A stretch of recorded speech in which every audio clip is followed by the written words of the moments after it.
जैसे शायद बहुत सारे लड़के ऐसे हो सकते हैं जो ब्रह्म मुहूर्त में उठते हो, लेकिन कोई खास फायदा चमत्कार आपको दिखा नहीं होगा इस समय उठने से। चलो आप नहीं उठते, लेकिन एक चीज तो ध्यान दी होगी, इस समय यानी ब्रह्म मुहूर्त में आपके माता पिता तो उठ ही जाते हैं ना, सबके उठ जाते हैं, तो उनको भी कोई खास फायदा नहीं हुआ होगा। इतने सालों से उठ रहे हैं वे, हर रोज सुबह उठ जाते हैं ब्रह्म मुहूर्त में। तो इसके पीछे का कारण है कि ब्रह्म मुहूर्त में सिर्फ उठने से कुछ नहीं होगा, कुछ क्रियाएं हैं वो करनी पड़ती है ब्रह्म मुहूर्त में उठकर, तब जाकर हमारा शरीर चमत्कारी और सबसे अलग बन पाता है। ब्रह्म मुहूर्त जो कि पूरे दिन का सबसे बढ़िया चमत्कारी समय है।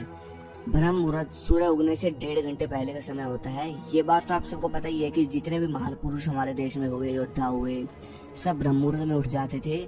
लेकिन मैं इस वीडियो में वो सब बताने वाला हूँ जो कि पहले के समय के लोग, योद्धा, ब्रह्मचारी ब्रह्म मुहूर्त में करते थे। मतलब करते क्या थे वो इस समय उठकर, जिससे वो इतने शक्तिशाली बन जाते थे। उनके चेहरे पर इतना तेज होता था, बुद्धि एकदम शार्प होती थी उनकी। सबसे पहले तो ब्रह्म मुहूर्त में उठना सीखो। अब कुछ लड़के ब्रह्म मुहूर्त में उठने की कोशिश करते हैं, उठ तो जाते हैं, लेकिन पूरा दिन नींद आती रहती है, थक जाते हैं पूरा दिन। इसके पीछे का कारण ये है कि आपकी नींद की क्वालिटी अच्छी नहीं है। अगर आप सुबह जल्दी नहीं उठ पा रहे, उसके लिए सबसे पहले आप ये कार्य कर सकते हो, जैसे कि अच्छा खाओ, बढ़िया खाना खाओ, वीर्य रक्षा करो। शाम का भोजन जो है, रात का भोजन जल्दी कर लो, शाम को कर लो। सोने से पहले 10 मिनट मेडिटेशन करो, बस ये काम करो। अब सुबह आपको शुरुआत में 5 बजे उठने की कोशिश करनी है। 4 बजे से 6 बजे का समय होता है ब्रह्म मुहूर्त का। तो अब ऐसा क्या कार्य आप करें ब्रह्म मुहूर्त में जिससे आप अलग बन सकते हो हर तरीके से। कुछ चीजें हैं, क्रियाएं हैं, ये बताऊंगा, ठीक है, ये कर लो। और होगा क्या इनको करने से, वो वीडियो के अंत में बताऊंगा।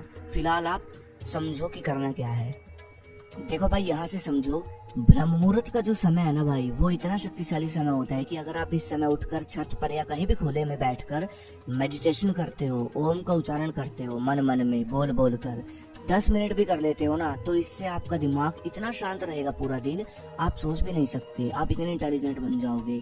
कोई आपको कुछ बोल रहा है, गाली दे रहा है, चिंता दे रहा है, डरा रहा है, कुछ भी फर्क नहीं पड़ेगा आपको। आप बिल्कुल शांत रहोगे, साधु संत की तरह एकदम शांत शक्तिशाली रहोगे, और जिगर आपका बिल्कुल मजबूत, डरना भूल जाओगे। और भाई, ओवर थिंकिंग या फिर नेगेटिव थॉट सब खत्म एक ही दिन में।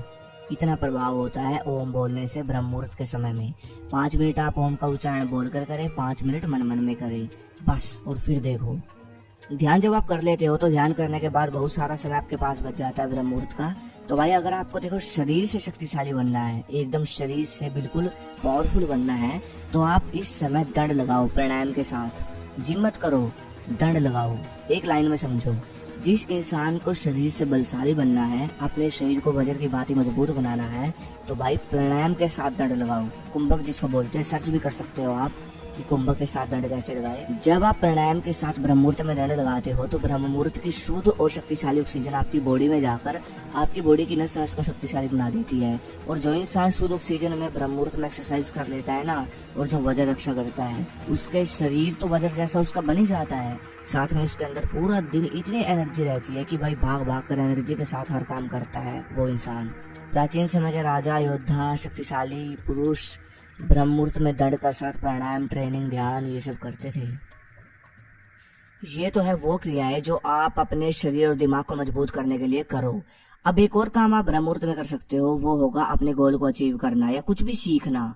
पहले के समय में हमारे देश के ऋषि मुनि ब्रह्म मुहूर्त में उठकर साधना, मंत्र पाठ और रिसर्च करते थे, क्योंकि इस समय जब कोई इंसान रिसर्च करता है तो यूनिवर्स उसका साथ देता है, ईश्वर उसका साथ देता है, एनर्जी देता है उसको, उस काम को बढ़ाता है। तो भाई कुछ ना कुछ ऐसा काम जरूर करें जिसमें क्रिएटिविटी लगती हो आपकी।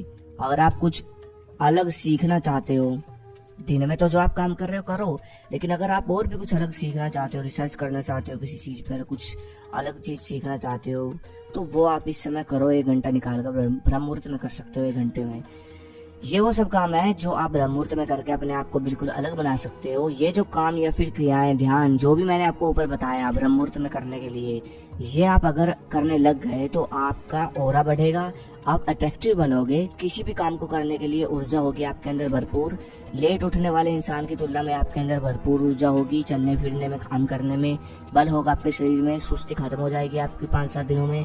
आपका दिमाग शांत और शार्प होगा, स्ट्रेस बहुत जल्दी नहीं आएगा आपको, और आपके जो बॉडी के हार्मोन है वो सही से काम करेंगे। क्योंकि जो इंसान लेट उठता है ना, उसके ओवर थिंकिंग रहती है, उसको सुस्ती रहती है, स्ट्रेस रहता है, स्ट्रेस बहुत जल्दी आ जाता है उससे, जिससे उसकी बॉडी ग्रोथ जल्दी नहीं होती। अब सुबह जो इंसान उठता है जल्दी, तो उसका दिमाग, हार्मोन सब सही से काम करते हैं, जिससे उसकी बॉडी की ग्रोथ भी जिससे अच्छी होती है। लेकिन एक चीज़ और ध्यान दें, 8 घंटे की नींद जरूर पूरी करें। उसके लिए आपको क्या करना होगा, रात को 9 बजे सो जाना होगा, ठीक है ना। ये नहीं है कि आप 12 बजे 11 बजे सो कर 4 बजे उठ रहे हो ना, आपको जल्दी सोना होगा 9 से 10 बजे के बीच में, तब जाकर आप 6-7 घंटे की नींद पूरी कर पाओगे। और आधा 1 घंटे का रेस्ट आप दोपहर में ले सकते हो बस। अगली वीडियो किस पे चाहिए मुझे कमेंट करें। धन्यवाद। जय हिंद, जय भारत, राम राम जी, हर हर महादेव।